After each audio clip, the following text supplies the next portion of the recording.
Bismillahirrahmanirrahim ve bihi nesta'in. Mən də meclis sahibinin hamısını salamlayıram. Ələxüsus birinci şehid ailələrini salamlayıram. Birinci, burada mən ad-vat çəkmək istəmirəm. Şehid ailələrini görürəm burada. Mələkə xanımı görürəm burada.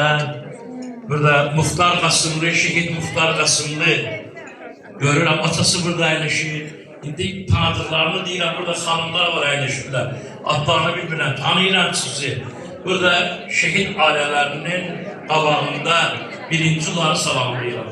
Çünki bizim borcumuzdur ki, şehid, mən bir dənə sual edeyim, amma əgər kimin imkanı varsa, 3 dağı sakit yansın.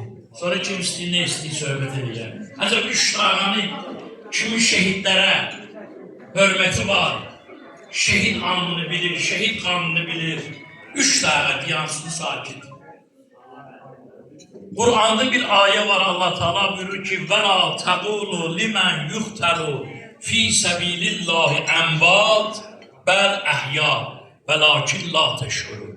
Şehitler baresinde biz danışandık, o bu sözü evvelce deyim size. Şehitlerin bize mesajı var, bilirsiniz de. Mesaj gönderirler bizim için. O mesaj bundan